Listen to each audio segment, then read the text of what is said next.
जिसको हम कहते हैं संतुलित रासायनिक समीकरण। कि संतुलित रासायनिक समीकरण क्या होती है। तो कक्षा 9 में हमने एक टॉपिक पढ़ा था, द्रव्यमान संरक्षण का नियम। अगर आपको याद है तो उसमें हमने कुछ 2-3 नियम पढ़े थे, जिसमें से एक नियम आपका द्रव्यमान संरक्षण का नियम था। तो द्रव्यमान संरक्षण का नियम कहता क्या है कि किसी भी रासायनिक अभिक्रिया में द्रव्यमान को ना तो नष्ट किया जा सकता है, ना ही उत्पन्न किया जा सकता है। अर्थात द्रव्यमान सदैव संरक्षित रहता है।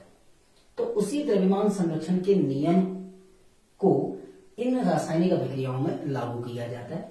जैसे अगर मैं एक अभिक्रिया लिख रहा हूं H2 प्लस O2, ये दोनों मिलकर देते हैं आपके H2O।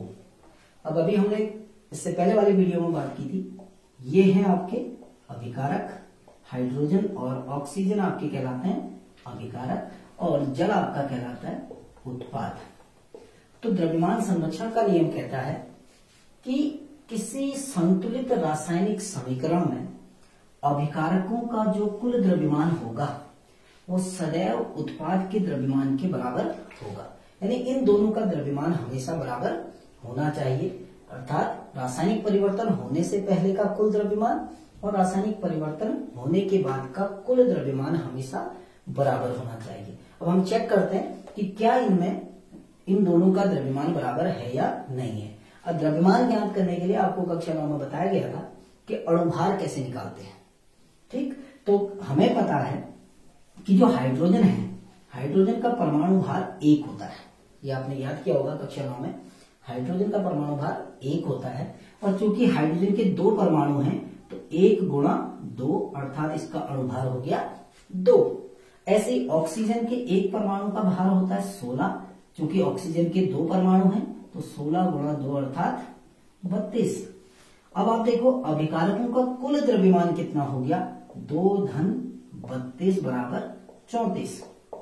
अभिकारकों का कुल द्रव्यमान हो गया 34। अब हम निकालते हैं उत्पाद का द्रव्यमान। अब देखो आपको पता है इनमें 2 तत्व हैं, हाइड्रोजन और ऑक्सीजन।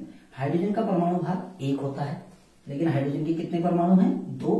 तो 1 गुणा 2 धन 1 ऑक्सीजन भी है तो ऑक्सीजन का कितना होता है 16। अर्थात यहां कुल द्रव्यमान हो गया 2 धन 16 बराबर 18। अब आप देखोगे उत्पाद का द्रव्यमान 18 है, अभिकारकों का द्रव्यमान 34 है। अर्थात अभिकारक और उत्पाद का द्रव्यमान बराबर नहीं है। तो यहाँ द्रव्यमान संरक्षण के नियम का पालन नहीं होता है। अर्थात ये अभिक्रिया असंतुलित है। ये संतुलित नहीं है, क्योंकि संतुलित अभिक्रिया में हमेशा उत्पाद और अभिकारकों का द्रव्यमान ये दोनों हमेशा बराबर होना चाहिए। अब कैसे बराबर होगा देखिए। अब मैं इस असंतुलित अभिक्रिया को संतुलित करता हूं। संतुलित करने के लिए, संतुलित का मतलब है कि जितने परमाणु इधर हैं उतने ही परमाणु इधर भी होने चाहिए। अभी मैं आपको इसको संतुलित करके बताता हूं। ये अभिक्रिया संतुलित हो गई। अब चेक करते हैं क्या ये अभिक्रिया संतुलित है या नहीं है। कैसे चेक करेंगे, देखो फिर से हाइड्रोजन का परमाणु भार 1। कितना हाइड्रोजन के परमाणु है, 2 दूनी 4। अर्थात कितने हो गए, इसका अणुभार कितना हो गया 4 धन ऑक्सीजन का परमाणु भार 16 होता है तो 16 गुणा 2 अर्थात 32। अब अभिकारकों का कुल द्रव्यमान देखो 4 धन 32 यानी 36 ग्राम। अब हम उत्पाद का द्रव्यमान देखते हैं। हाइड्रोजन का परमाणु भार 1, हाइड्रोजन के परमाणु है 2 दूनी 4 धन ऑक्सीजन का भार कितना होता है 16, क्योंकि ऑक्सीजन के 2 परमाणु हैं तो 16 गुणा 2 कितना हो गया 4 धन 32 यानी 36। अब आप देखोगे अभिकारक का द्रव्यमान भी 36 है और उत्पाद का द्रव्यमान भी 36 है। अर्थात ये अभिक्रिया अब संतुलित हो चुकी है।